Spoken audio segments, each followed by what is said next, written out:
Come on in, pull up a chair, and take a load off because today I'll be unboxing and taking a first look at Tetrarchia from Draco Ideas. And we'll muster our legions right after this.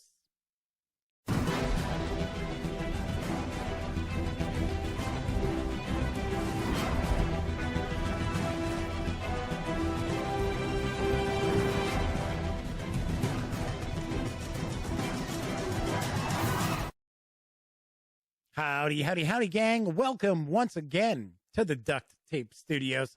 I'm Jeff McAleer, your host here at the Gaming Gang channel.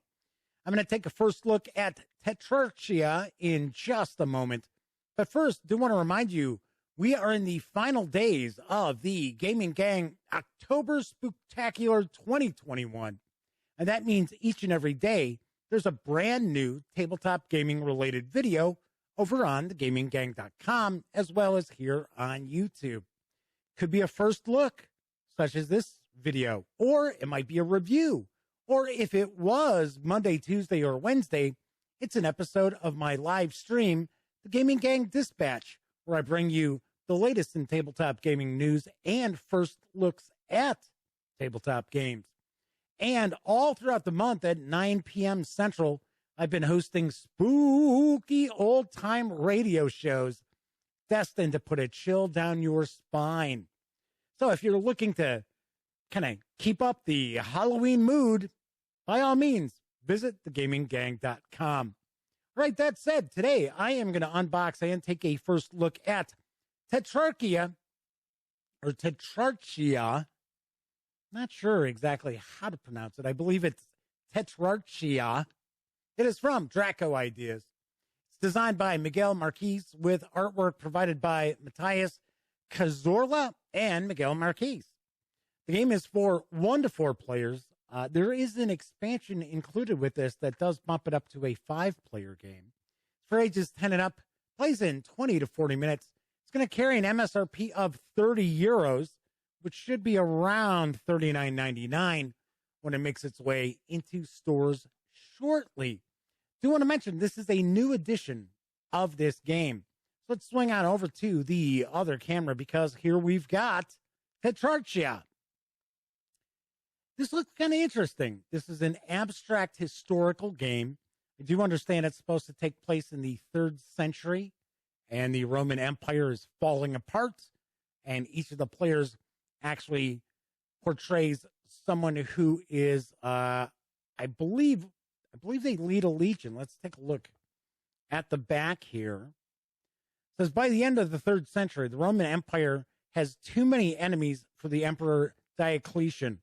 In search of help, he first shares the power with Maximilian, but still overwhelmed, they appoint as Caesar's 2 trusted colleagues, Galerius and Constantius, to form the first Tetrarchy. Together, they will fight all the enemies of the empire. So the fate of Rome is in our hands. So this is a smaller game box, very easily portable as well. I had heard there's all different ways to play this too. So let's jump on in and see what we've got. So first off, we do have our rules, and it looks like I believe that is in Spanish. And here we have English. So we will take a look at the English rule book first off. So we're going to get to take a peek at the contents, talking about the game itself. It's a cooperative game in which the players fight together to protect the Roman Empire from revolts and barbarian armies. With simple rules, the core engine leads to very different games, offering several difficulty challenges and many interesting choices. The players win if they secure the borders of the empire before the revolts or barbarian armies lead Rome to its fall. Okay. And showing us the game board, which is a map, talking about the setup and difficulty level with garrisons per emperor. So the more garrisons each emperor has, the easier the game will become. So it looks like it's 5 We've got Roman fleets, additional revolts taking place, and initial barbarian armies. So we've got different perimeters that we can combine in 81 different ways. And that's kind of interesting. So we've got the turn sequence, Roman phase and barbarian phase. So it says Roman phase, spend 6 Imperium points to fight the threats. So I'm curious if that's each player. I think so. Yes, it says every emperor's turn has 2 phases. So each player is going to take a Roman phase where they get to spend their Imperium points, and that'll be followed by a barbarian phase. So it says in the Roman phase, you can move, you can sail, you can secure, you can build a garrison, you can subdue a province, and you can attack. Looks like those are the options available for the Emperor players. And then we have the Barbarian phase, revolts, barbarian activity, and barbarians advance as they move towards Rome. All right, and the game ends immediately if one of these takes place. The emperors secure the 6 borders of the empire, and that's a Roman victory. It's the end of the empire if Rome falls because a barbarian army enters Roma, or you cannot place a disc of revolt or unrest because the reserve is already empty. So I guess all those provinces would already be in revolt. So here we've got a little expansion. So we have, I believe we got 4 different options here. So we have a 5th player. So we got a 5th emperor. We have Vicarious. We have Pirates. We have the Goths as well. Oh, here's more. Oh, so that was the expansion. Okay, now these are the variants. So we have quite a few. And then we've got some historical scenarios. So we've got the Great Persian War.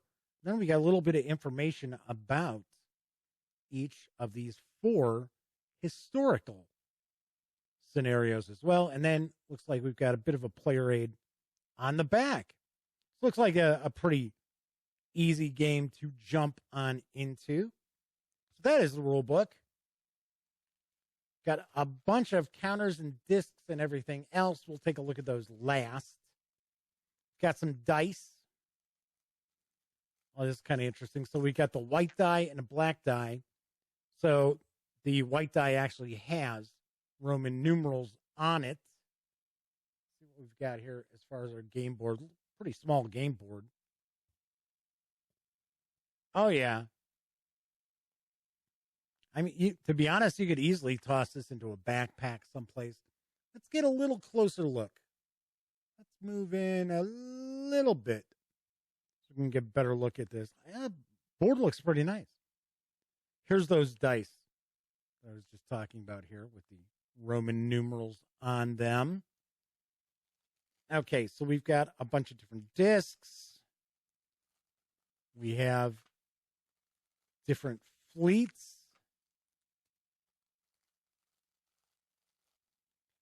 So let's see what. Okay, so these are the different emperors, obviously enough.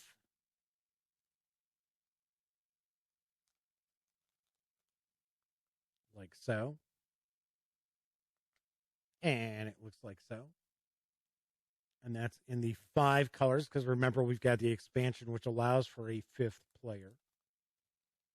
We have some gray discs. Those might be unrest. Taking a stab here, just taking a guess. Got black discs, which I'll take a guess. Those are revolts. We have some fleets. I believe these are the Goths. Show you what theirs looks like here. The Visigoths.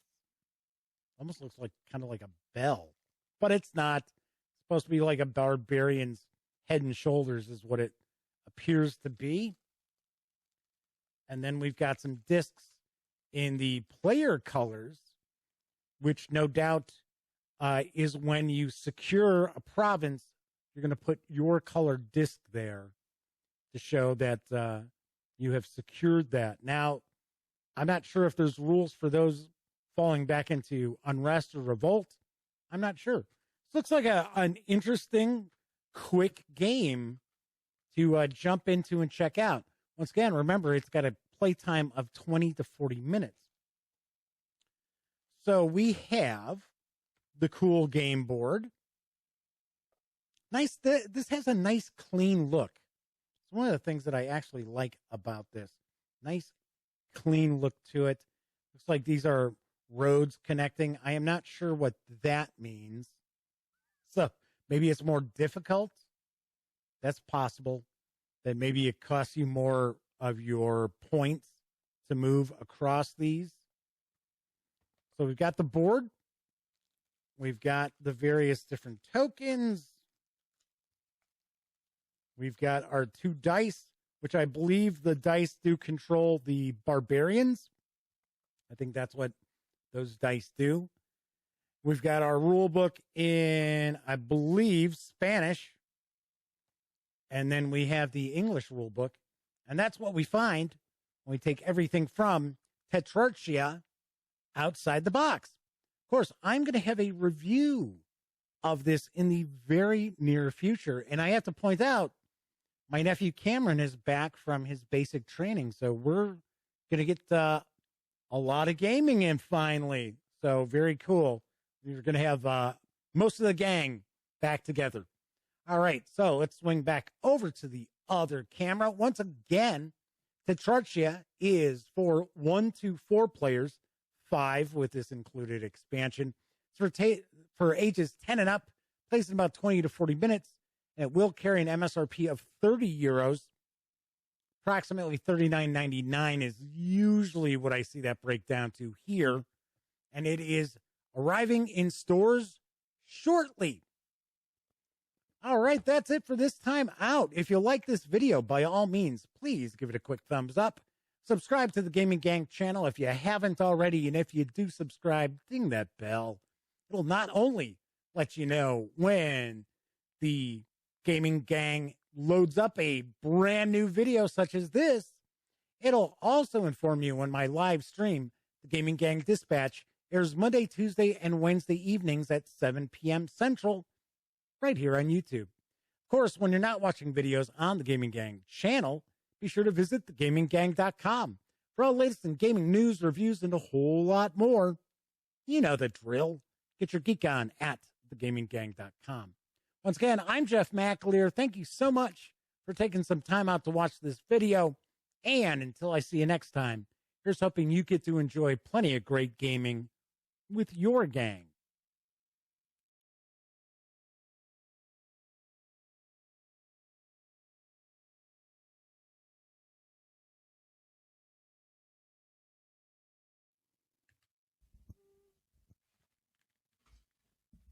Oh, you're still here.